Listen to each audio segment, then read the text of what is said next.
to push. There goes the ultimate from Sang. He's getting in there immediately. Nades falling through. They're going to have to check that other door. And they do perfectly, but now it's going to be a 3v2 over here. Actually, it's a continued 2v2. Drop gets knocked, and now the armor swaps have to come in from Team RAZER. This is Team RAZER on another level here, Jamerson. We haven't seen them playing this clean in quite some time, and they eliminate SSG. What a move to get out of that third party, kind of bait and switch with Mike and Ike, and then come back to finish them off. Yeah, that was a great re-engagement from them, pulling away from the fight and then re-engaging at the end there to clean up and get their position back. And they'll have that res as well. There's the respawn beacon right on top of them. So it's going to be no worries whatsoever. That's almost all the northern teams now gone, having rotated to the south here and fallen. And everyone else is basically inside of Lava Siphon. 9 squads remaining in round number 3. Everyone has their own home. There's plenty of real estate. I haven't seen RAZER make those type of high IQ plays and execute on that level all season. Something's up in terms of they know the situation. They need to start putting up some massive points. Holy shots right there from Verhulst taking down Rambo.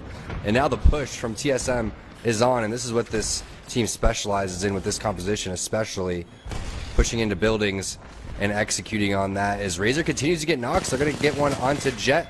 And that's the finish right there onto Rambo. So TSM and RAZER splitting kills on Team Intel.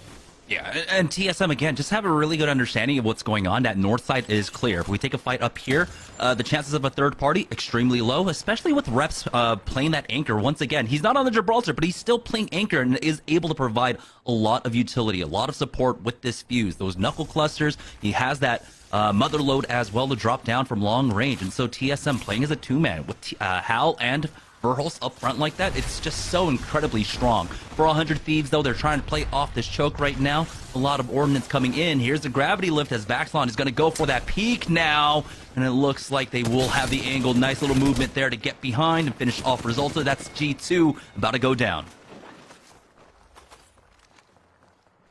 G2 wasn't ready for 100 Thieves to come through in such an awkward area, right? This is a spot that it's kind of 100 Thieves like, right? They play these weird spots, and then it's like they know where the zone's going to pull, and if they don't find the right spot, they end up rotating into the God spot a little later on.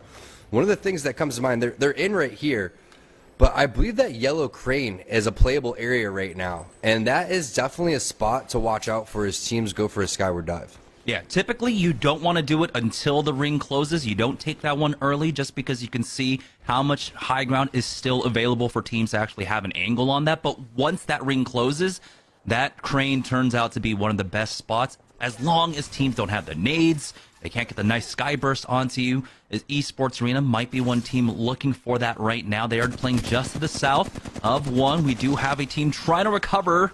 And it looks like Turns will get firsted off. Unfortunately, getting caught out here really wanted that massive. You can see Bonyhead is the one that's going to be able to pick that one up. So a nice little pickup for Esports Arena there. It's funny, usually ESA is playing like Loba, and they could just go and pick that right out of there. But now they switch up their team composition. Turns not playing on Wraith. Maybe Wraith would have worked out in that type of instance right there. And saving Private Turns didn't really work out. What's weird is, how did Messiah's banner time out, and why was there a Horizon queue on the ground when Forcey's playing Seer? How does that add up, Jamerson? I don't understand. Actually, I don't. I actually don't know. Or maybe they might have used it on the other side from ESA to try and get him from behind that drop so that they don't have to overextend to secure the first. They threw it on his body, baited him like he was going to get back to his teammate, and then he dies. It's some sort of weird like counter collusion. I don't even know what to call it at that point. All right, here's Team RAZER though, starting to make a move now. They're actually going to play off that bottom side of the crane. Boxa T can control the top if Sang wants to. You can ultimately go up top with the wall, but for now, he's going to go ahead and fortify the bottom position. But you can see now the ring will be closing fairly shortly, and that's what the teams are playing for now. We can see some skyward dives. We'll see if Tyson can make it, and they are beelining it forward now, and you can see how strong this position becomes. We do have, of course, a lot of ordnance coming down on top of them. Z Davis getting pinged out. TSM are just laying waste to Tyson right now. It's going to be Sang with that air burst nade to knock out Joey Blackout. Luckily for them, they were able to get that castle wall and that Moby shield down just in time, but they are getting challenged for it now as 100 Thieves will take out one. Dimmy ends up falling throughout all of this. Z Davis picks up one onto RAZER. This is such a cool, insanely crowded fight. This is such an awkward one. Yeah, it's really interesting. Great timing of the stopping of the res there from Blakeu. RAZER playing on all cylinders right now. CLG is going to get eliminated. Verhol's taking over that kill lead. You could see in that kill feed. A little bit of a delay there from Tyson Jamerson. I don't know what you think, but I felt like the interception pylon was about half a second late. The castle wall was shortly staggered after that, plus the actual Newcastle wall. Just didn't seem like the timing was there for Team Tyson, and now RAZER's going to try to continue to push. But C. Davis is doing a great job as the lone player on the team right now, trying to stay alive up there. Oh boy. They were able to cancel that res one more time and now go for that challenge once more. Box of T is up there and Tyson will go down. And I will agree, when you're left in that scrambling position, a little misstep, if you're just maybe, a few pixels off, you can't throw down that interception pylon. One of your players is kind of in the way, and you guys need to coordinate that. You guys need to be able to talk about that, communicate real fast, and tell them, get the hell out of the way, I need to put this down or we're dead. And that's exactly what happened there. Yeah, the good words of word usage right there, Jamerson, because there are going to be some choice words for the teammate. Get the hell out of the way is a nice way to put it. We'll say that. But I love the way that they had the thought process from Tyson. We were talking about that yellow crane, but you brought up a great point. If you get there a little bit too early, you're going to get punished, and that's exactly what they did.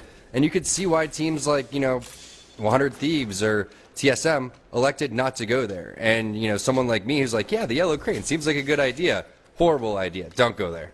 It's all about timing, and we know that. Every team now popping their ultimate Excel. Speaking of every team, we are now down to 4 in our first match of the evening. TSM, RAZER, we got 100 Thieves along with eSports Arena, but TSM might make short work of them, making for the push right now. Hal with that huge black hole, all 3 members caught in, but Verholz has been cracked. Gravity lift has been used as Fury challenges in the sky. TSM lose out on 1, and they have not traded quite yet. Reps has fallen, but from the grave, he does pick up 1. TSM ends up going down to eSports Arena. Now, do we see the third party coming out from 100 Thieves? It looks like the gold bag res is going to be there to get Fury back on up. But the ring is closing in. They haven't stabilized quite yet.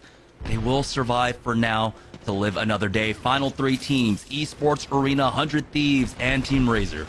Great wall there from Phonyhead, and that's one of the powers of Newcastle. We know Horizon's very popular pick overall. Almost every single team is rocking Horizon, but Newcastle counters that a little bit with the wall, with the movement as well. Hal probably wants that play back if he could go for it, but overall, you got to be impressed with ESA stopping that TSM push. Boy, eSports Arena just trying to dance around these nades right now, wishing they had a Watson at this point. But it looks like they will be safe. Oh, a little bit of a duct as successful. Sane gets a knock onto Fury. They're going to have to try and pop that gold bag res once again. That is getting gold knockdown res. That is getting so much value for Phonyhead right now. Yeah, it's huge value. Obviously, you get the healing that comes from that, but the Newcastle passive, you can't really shoot through that gold. It's going to take almost all of your ammo, and ammo is very short right now. You can see only 6 shots in this wingman. And running out of car ammo probably too, is all teams feel like they're focusing ESA. Missile swarms on missile swarms, abducts and abducts, and this is getting wild from ESA's point of view. Oh, this is so bad. That was 2 abducts, actually 3 in a row, right? 3 gravity lifts being used on them, as both teams are really trying to focus them down, both RAZER and 100 Thieves. Neither of them really under pressure to move out quite yet. 100 Thieves is possibly closest with the center of the map, and you can see RAZER now also having that high ground. Phonyhead going for that castle wall, but he might actually just fall to this missile storm here, narrowly surviving. It's right that ends up going down. 100 Thieves finally successful on getting 1 knock. Phonyhead, you can see with 1 HP about to fall. Scurry will be able to pick that one up. Now only 1 player remaining on the RAZER side. This is going to come down to the final 3v3. It's 100 Thieves versus RAZER, but RAZER might make that push first. You can see now with a height take coming out from 100 Thieves right on top of 1, getting behind that as that singularity does come down. Allows Fury time to try and rat this one out. He does at least get that bat off, and you can see Scurry wants to finish him off as quickly as possible. He actually gets the full heal, but now they're going to focus him down to cure that thirst onto that rat. And now it's going to be the top 2 teams. RAZER still up top up against 100 Thieves, but they've got the angle. Onmu is caught out, and now it's down to a 2v3. 100 Thieves trying their best to fight back. Quick armor swap there will not be enough, as now RAZER pushes behind the shield, gets that knock. Only 1 trade there for 100 Thieves, and it's Team RAZER taking the first win of the evening. Amu just slightly out of position there, but the great awareness from RAZER. Not only that, Fury staying alive, taking a little bit of the resources and the attention away from 100 Thieves buys RAZER time. And not only that, RAZER doesn't have to drop on 100 Thieves, which is a little bit risky because you get that